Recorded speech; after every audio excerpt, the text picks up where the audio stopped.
السلام علیکم ورحمۃ اللہ وبرکاتہ۔ محترم سامعین کرام،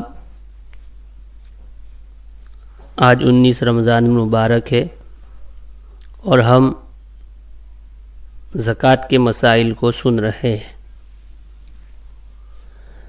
آج کا مسئلہ یہ ہے کہ پلاٹ وغیرہ کی زکوٰۃ ہم نکالتے ہیں، تو پلاٹ ہے، مکان ہے جو خرید و فروخت کے لیے لیا تھا ہم نے، تو زکوٰۃ اصل رقم پر ہوگی یا موجودہ وقت بازار میں جو اس کی قیمت ہے اس کا اعتبار ہوگا؟ کس پر زکوٰۃ ہوگی؟ اس مسئلے کو دھیان سے سنیں، ایک ہی مسئلے کو اس مجلس میں بیان کریں گے۔ مسئلہ یہ ہے کہ جو زمین یا پلاٹ خریدا جائے، خریدتے وقت اس میں 3 قسم کی نیتیں انسان کی ہوتی ہے۔ جو پلاٹ ہم خریدتے ہیں، جو مکان ہم خریدتے ہیں، جو دکان ہم خریدتے ہیں، اس میں ہماری 3 نیتیں ہوتی ہیں۔ کبھی تو یہ نیت ہوتی ہے کہ بعد میں ان کو فروخت کر دیں گے، کبھی یہ نیت ہوتی ہے کہ خریدنے کے بعد ہم ان کو فروخت کر دیں گے۔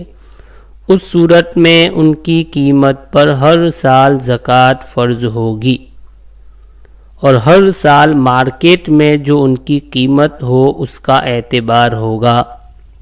ہر سال اس پر زکوٰۃ فرض ہوگی اور ہر سال مارکیٹ میں جو ان کی قیمت ہو اس کا اعتبار ہوگا۔ مثلا ایک پلاٹ یا ایک مکان ہم نے 50,000 کا خریدا تھا، 1 سال کے بعد اس کی قیمت 70,000 ہو گئی، یعنی 70,000، تو زکوٰۃ 70,000 کی دینی ہوگی، یعنی 70,000 کی زکوٰۃ دینی ہوگی۔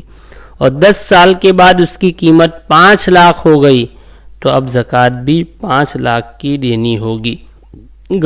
ہر سال جتنی رقم مارکیٹ میں ہو اسی کے حساب سے زکوٰۃ دینی ہوگی۔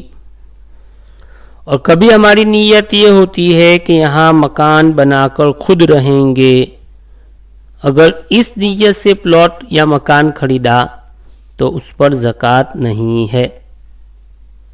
اگر اس نیت کے ساتھ خریدا تو اس پر زکوٰۃ نہیں ہے۔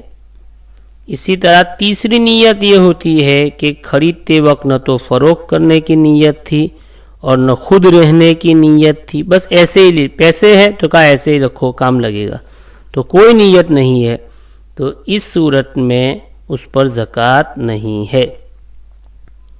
تجارت کی نیت سے خرید کردہ زمین اور مکان اور برائے فروخت کردہ تعمیرات جو بھی ہو اس پر موجودہ مالیت پر زکوٰۃ فرض ہے، اصل مال پر نہیں ہوگی، کیونکہ اصل مال کم ہوتا ہے بعض مرتبہ اور موجودہ قیمت زیادہ ہوتی ہے، اس لیے جو موجودہ قیمت ہوتی ہے اس پر زکوٰۃ دینی پڑے گی۔ اس کا خیال رکھیں، اللہ ہمیں عمل کی توفیق عطا فرمائے۔ اسی طرح ہم نے تجارتی پلاٹ خریدے ہیں تو اس پر اور بھی چند مسائل اور ہیں، انشاءاللہ اس کو کسی دوسری مجلس میں ذکر کریں گے۔